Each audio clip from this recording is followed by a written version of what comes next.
Hey guys, what's going on? It's me, Jay. Sad news to report today on the death of Voletta Wallace, aka Biggie's mom. Has passed away at the age of 72. Yeah, Voletta Wallace was born in Jamaica.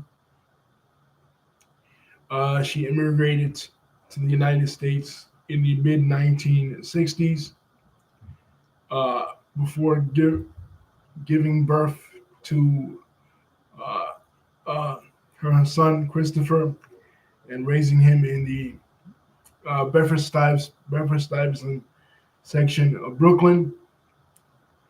Uh, and Biggie's father, Selwyn George, left her and young Christopher at the age of 2. So she was basically on her own.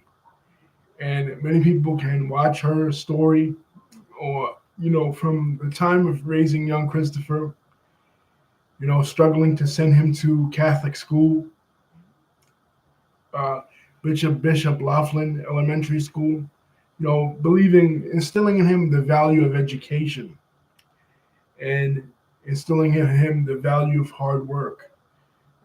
In the 2009 movie Notorious, where her part is portrayed by Angela Bassett.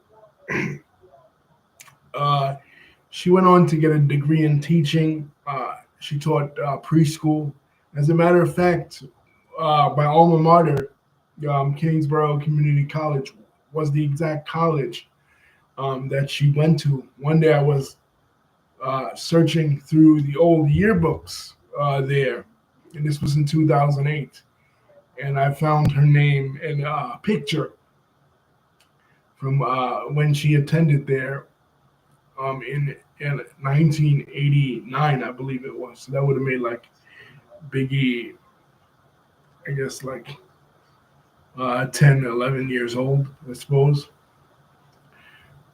Let me see, when was Biggie born?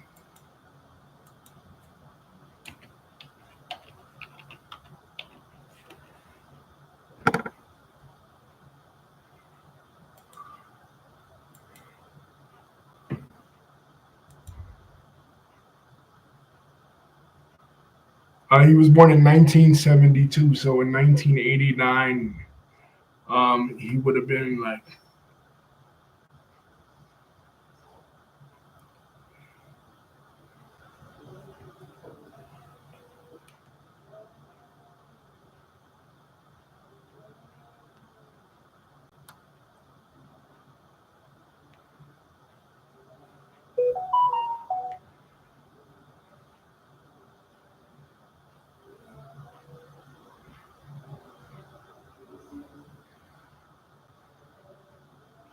he would have been 17. So he was pretty grown by then. But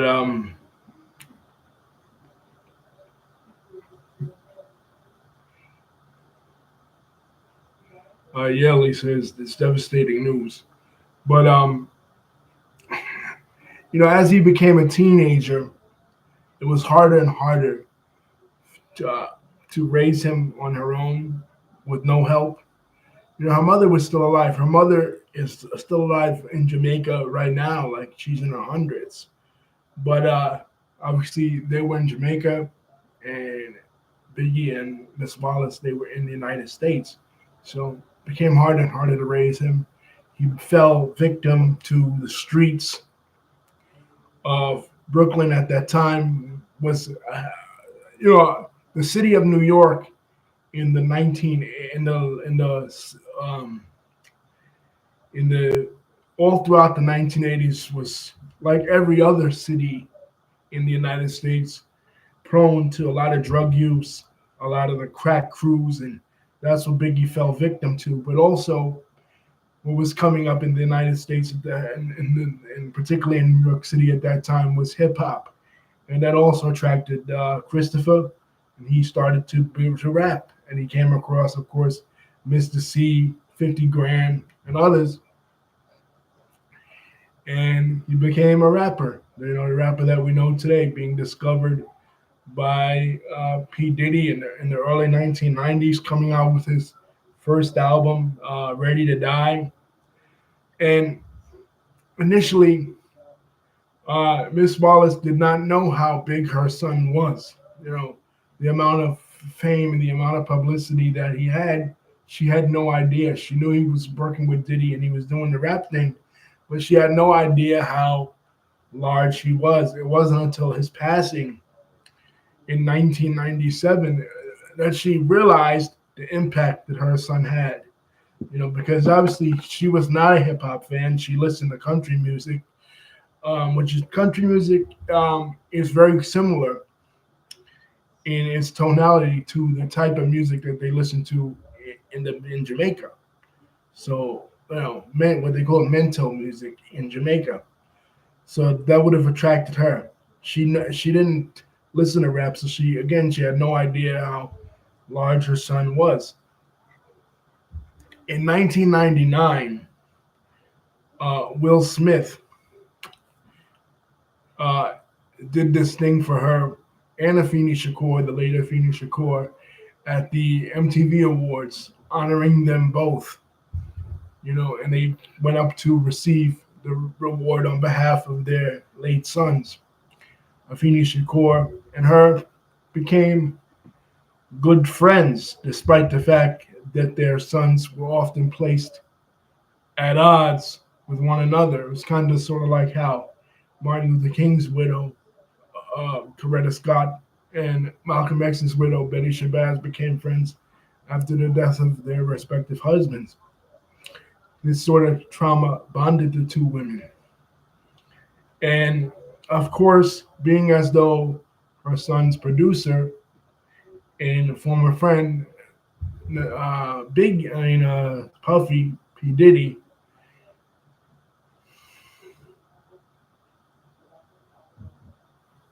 yeah, yes, absolutely right, David. Uh, David says Christopher George Latour Wallace died on March 9th, 1997. Yes, we mentioned that 1997. But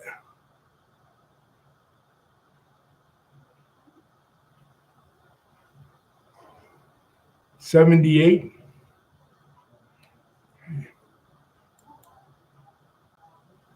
says on his Wikipedia page he was born in on May 27th, 1972. Mm. Her age was 78. Okay. Correction, she was not 72, she was 78. Thank you for that correction. And yes, David is absolutely right. Um, Biggie did pass away on March 9th, 1997, but this this video music award thing was in 1999.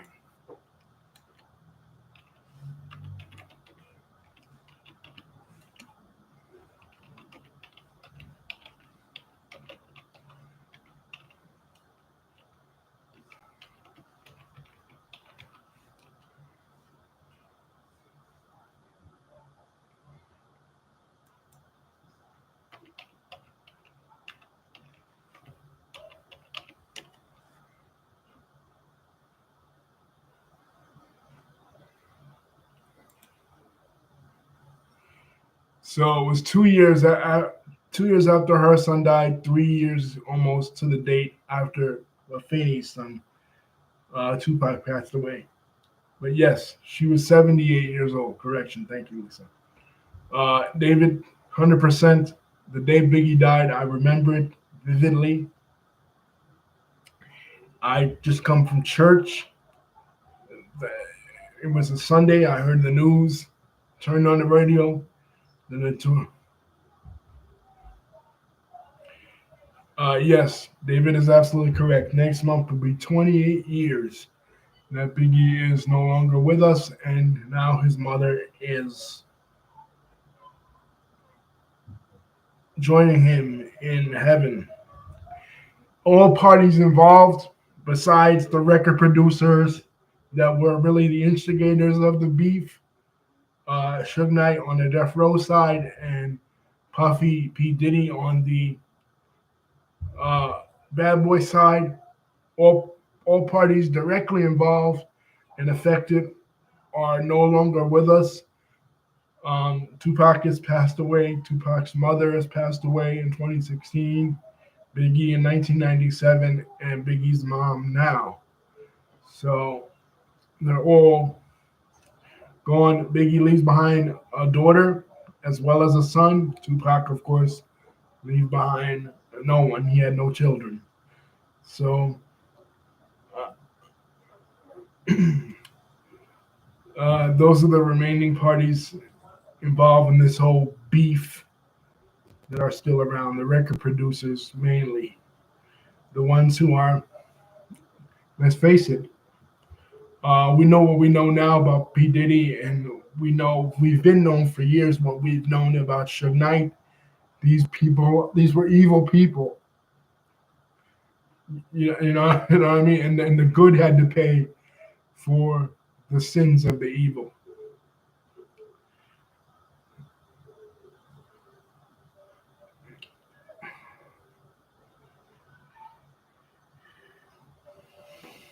I mean, if it's any justice, both men are incarcerated, with Suge Knight and Diddy incarcerated, which seems to be like for the rest of their life.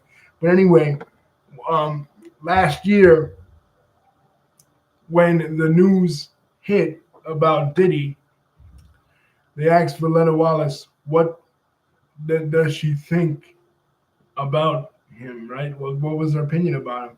She said if she could find him, she would punch him in the face. They took advantage of her son, used her son for his own publicity, which is something that we know.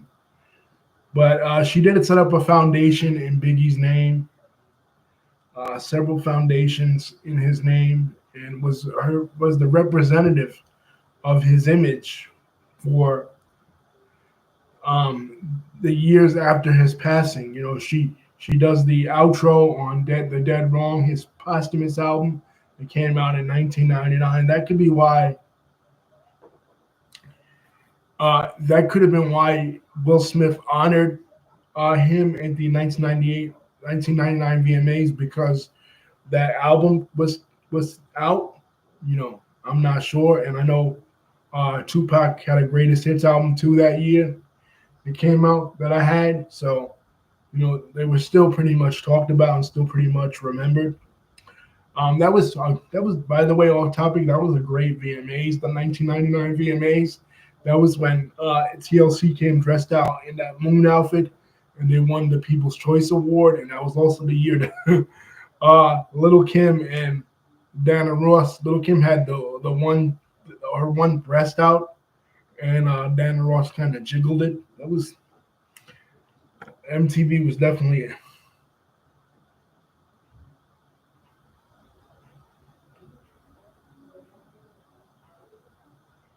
Yeah, Lisa remembers it because that was 1999 was a hell of a year for uh, TLC that year because they came out with the but would be their last real album like when they're all still alive, Fan Mail, which I consider to be their best album, their magnum opus. Everybody talks about 1995's uh, Crazy Sexy Cool to be their greatest album, but to me, Fan Mail was their greatest album. 1999, as far as a year in music, was a pretty cool year. Eminem's first year, uh, the Slim Shady LP that came out that year. Millennium, Will Smith's album came out also that year.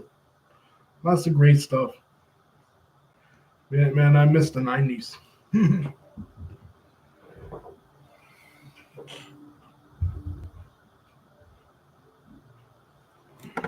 But yeah, man, sad that we lost, a legend and a legend.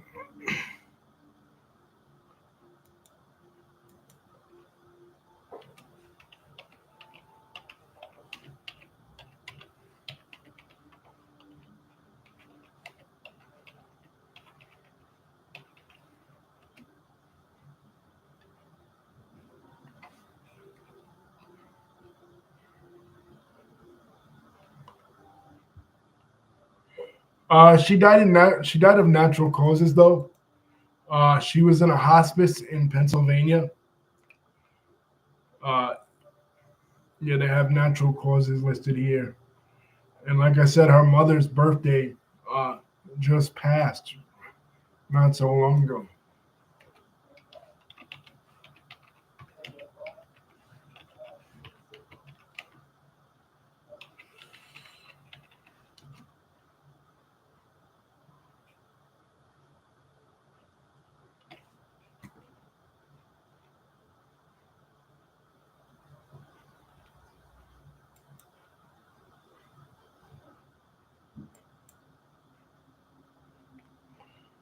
Hmm.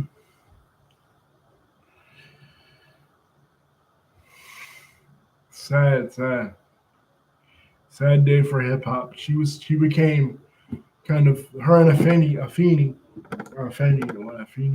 Tupac's mother. Uh, excuse me. They became the ambassadors for hip hop in many ways because, well, the violence that gripped their sons, that caused their son's death. You know, it's good to see. As much as people talk,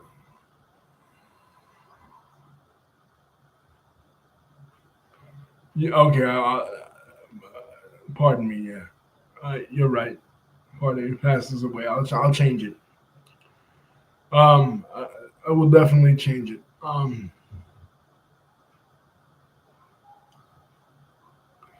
But it's good to see that a beef between rappers like we have today going on, this it ends peacefully. Like nobody took it to violence. You know what I mean? Like we're not mourning the death of Drake or Kendrick Lamar. It's good to see that in hip hop. You know what I mean? Because after these men's passing, after the death of Biggie and Tupac, hip hop had a dark cloud um over it for many years. It was not until many years later that another beef, Jay Z and Nas, was able to happen in hip hop because people were afraid. I wouldn't really consider LL Cool J and Cannabis a beef on that level. I mean, Cannabis was not somebody that was like a notable rapper even then when he was beefing with LL, and that was in '98. But we didn't really have another beef until like 2000 because hip hop had a dark cloud over it. Um, but anyway, rest in peace to Voletta Wallace. Glad to see that the hip hop community is coming out to mourn her passing and also to celebrate the life of her and her contributions, as well as the contributions of her son, the Notorious B.I.G. Brooklyn's own. Everywhere you go in Brooklyn, I remember I ate at a kiosk, a food kiosk named the Notorious B.I.G. kiosk.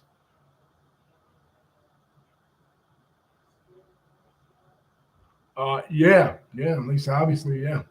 She says when the Kendrick and Drake beef happened, people were telling them to stop the beef because people didn't want it to end like Tupac and Biggie. Exactly. Because we're talking about two guys that this is why one of the reasons why J. Cole bowed out of the beef because he was afraid that this would happen. You know what I mean? Like because here we're talking about two rappers at the top of their game. Just like these guys were, and we're talking about Coast. I mean, Drake's from Canada, but he's still from Eastern Canada. He's still from the East Coast city, and uh, Kendrick is from the West Coast. So it could have opened up old wounds of East Coast, West Coast. Granted, Drake's not from New York, you know what I mean, but he's from the East Coast city. Toronto is on the East Coast of Canada, but it didn't go there. You know what I mean? It didn't go there. So, thank God. Probably because it didn't go there because I'm just gonna say it. Drake is not street, so I mean, he's not. He doesn't have street credibility. The streets don't respect him. You know what I mean? So uh, nobody, nobody from other East Coast cities like Philly, like New York, like uh,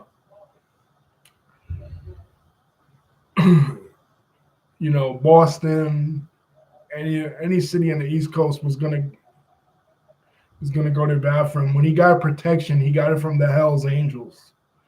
You know what I mean? A racist white motorcycle gang that doesn't allow black people in their membership. So I mean, that's about as unhip hop as you can get. The Hell's Angels, they're racist. You know what I mean? You might as well have uh, uh, recruited the help of the Aryan Brotherhood.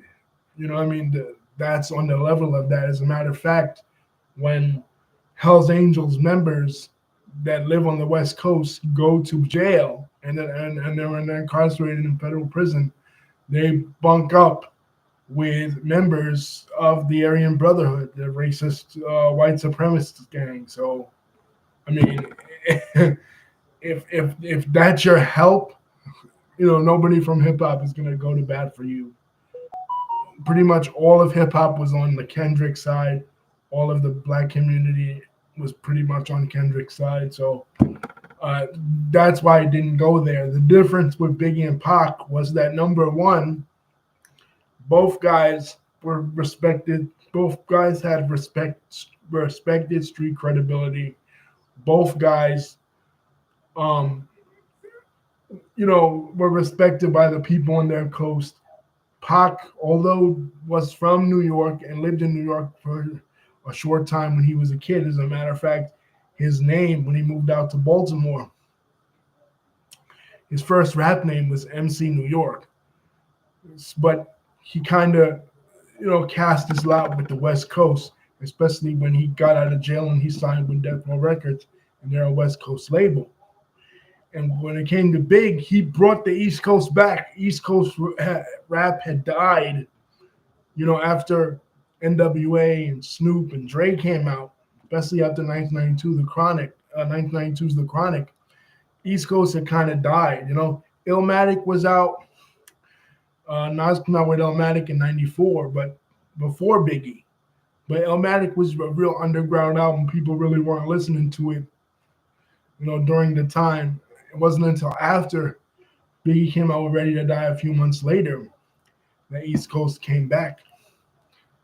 New York had pretty much been dead, and the seeds of dissension had been brewing between the both coasts when rappers from New York would make songs like "Fuck Compton," right, and West Coast rappers would come to Madison Square Garden for the '95 Source Awards and get booed out of the building.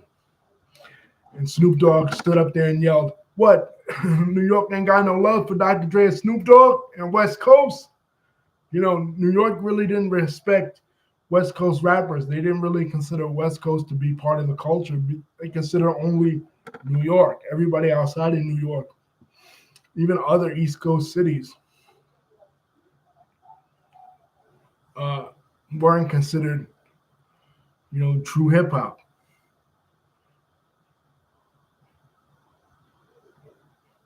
That's just the kind of attitude New York had. At least though I think Brooklyn's gonna have something for his mother. They should. I mean, there's nobody else that's synonymous with Brooklyn the way that Biggie is synonymous with Brooklyn. Not even Jay-Z, because when you go around the world and you ask people what, uh, tell me something about Brooklyn.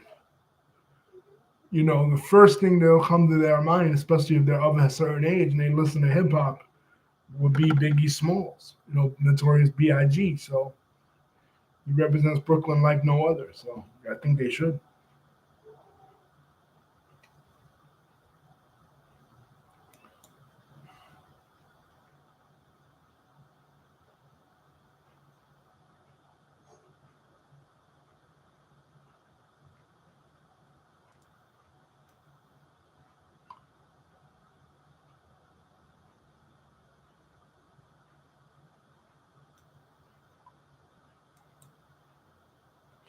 The unfortunate thing, though, was her son's case was never solved. Um, uh, they never really brought anybody to justice for it who did it. People believe that it was either the guy Amir Muhammad or that it was David Mack. If you don't know anything about these people, there are people affiliated with Suge Knight.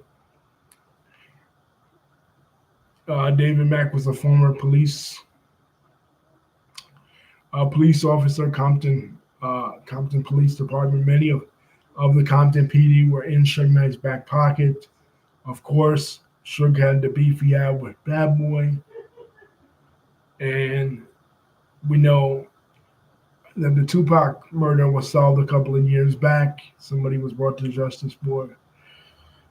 Tupac Keefe D was involved, but Biggie's was never solved. They reopened the case a couple of years ago. The movie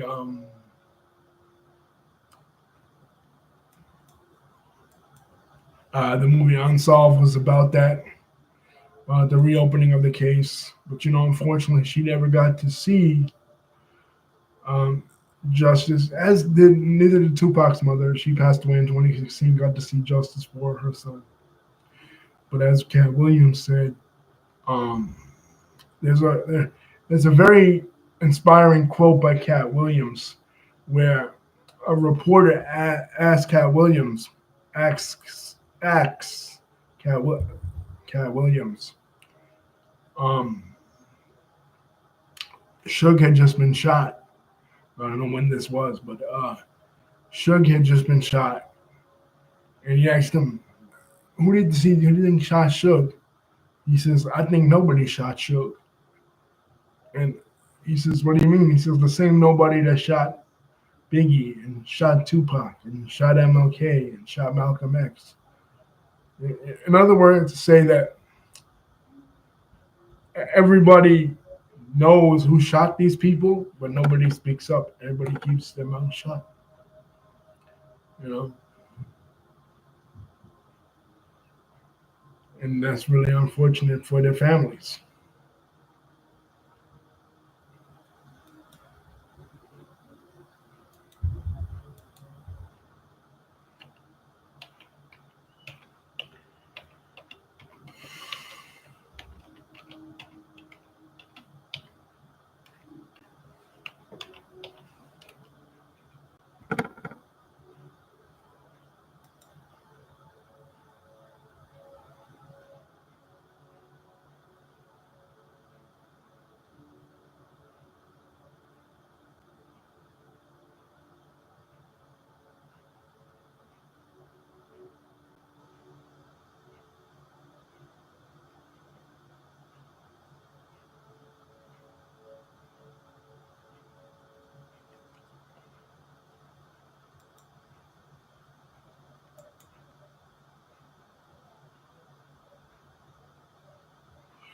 Lee says, "Well, technically, Suge did. He may not have pulled the trigger, but the killing, yeah. Uh,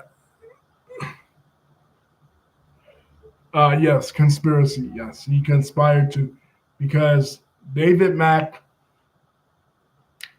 both David Mack and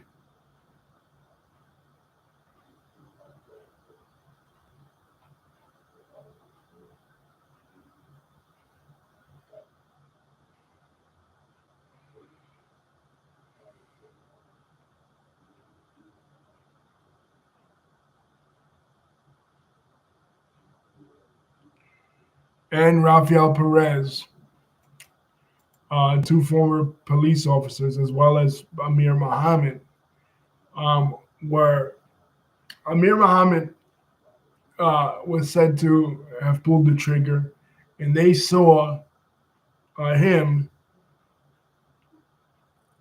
People that were on the scene at that time saw him dressed in his Nation of Islam outfit. you know, with the bow tie, uh, walking away. So many people believe it was him. That he was paid off. Also, Rafael Perez and David McCullough were also part of Suge Knight's crew, paid off by Suge Knight. So they were involved as well. So Lisa's absolutely right. It was a conspiracy by Suge Knight to have both Biggie and Puffy murdered, and they only got to Biggie. Uh, just as many believe that Diddy was behind Tupac's assassination. It was a terrible beef. And we know, I mean, Keefe D spilled the beans about the $1 million that Diddy paid him through his Southside Compton Crip connection. So, I mean, pretty much laid out in the book Labyrinth. Unfortunately, Russell Poole, the investigator on the case, never got to see the case cracked either. He basically gave his life to the investigation of these two murders of Biggie and Pac. So, wherever he is now, he's seeing it now. It's all coming to light. Vlad, no doubt, from Vlad TV, will try to claim that he solved the case because he interviewed people, especially Reggie White Jr. and Gene Deal. A lot of times he'll say that I solved the case, just like he said with Tupac.